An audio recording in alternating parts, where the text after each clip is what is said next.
बिस्मिल्लाहिर्रहमानिर्रहीम। आज हम आपको बताएंगे कि कोर्ट फीस क्या होती है। जैसा कि आपको मालूम है, इससे पहले की जो वीडियो है उसमें मैंने स्टाम्प पेपर के हवाले से आपको बताया था कि स्टाम्प पेपर क्या होता है और इसकी क्या कानूनी हैसियत है। अब जनाब जो कोर्ट फीस है इसके बारे में हम बताएंगे कि ये क्यों ज़रूरी होती है, ये किस मकसद के लिए होती है और ये कहाँ पे इस्तेमाल होती है और इसका तरीक़ाकार क्या है कि कोर्ट फीस जो है वो कहाँ से आपको मिलेगी।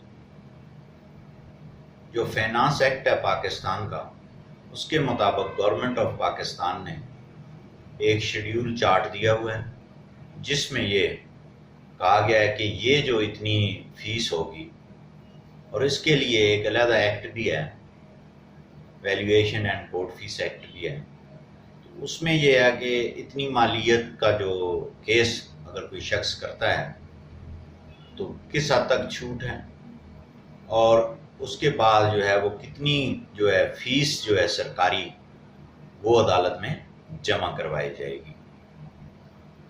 अब पाकिस्तान में पंजाब में जो है वो 25,000 तक मालियत का जो दावा है उस पे कोर्ट फीस नहीं लगती। 25,000 से अबव पे वो 1 लाख रुपए मालियत हो, 2 लाख मालियत हो, तो उस पे जो है वो 7.5% के हवाले से वो फीस लगती है।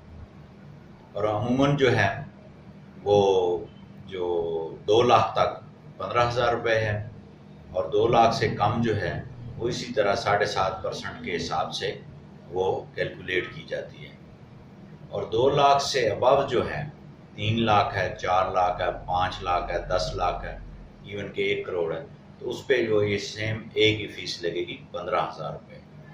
ये सरकारी कानूनी रिक्वायरमेंट है कि वो कोर्ट फीस अदालत में जमा करवाई जाएगी। अब इसमें जो कोर्ट फीस है उसका क्या तरीक़ाकार है। सबसे पहले तो ये था कि मैनुअल तरीका था कि आप ख़जाने में जो गवर्नमेंट का अकाउंट है उसमें चालान जमा करवाएंगे तो ख़जाने से जो है वो आपको डिस्ट्रिक्ट का जो ख़जाना है वहाँ से वो स्टाम्प पेपर, यानी कि वो होते हैं स्टाम्प पेपर ही हैं लेकिन उनके ऊपर कोर्ट फीस और पाकिस्तान लिखा होता है, वो जारी कर दी जाती है। अब कुछ अरसे से कंप्यूटराइज़ कर दिया गया है।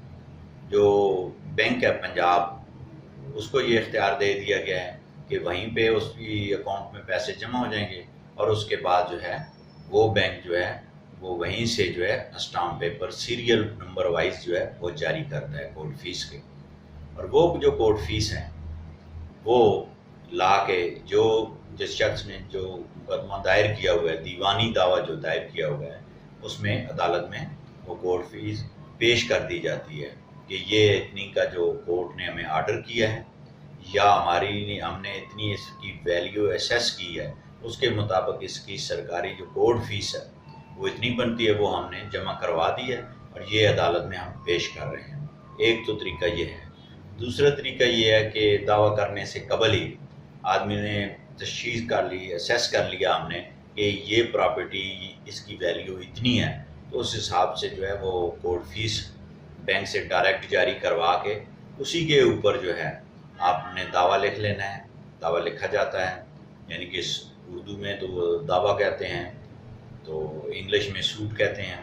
तो उसकी पे जो है वो ड्राफ्ट करके तहरीर करके वो डायरेक्ट भी दायर किया जा सकता है। और इसका जो मकसद ये है कि एक तो गवर्नमेंट ऑफ पाकिस्तान को रेवेन्यू जनरेट हो जाता है और एक उन्होंने असेस की हुई है कि इतनी प्रॉपर्टी का जो है वो इन्होंने कोर्ट फीस जो है वो सरकारी अदा कर दी गई है। जिन दोस्तों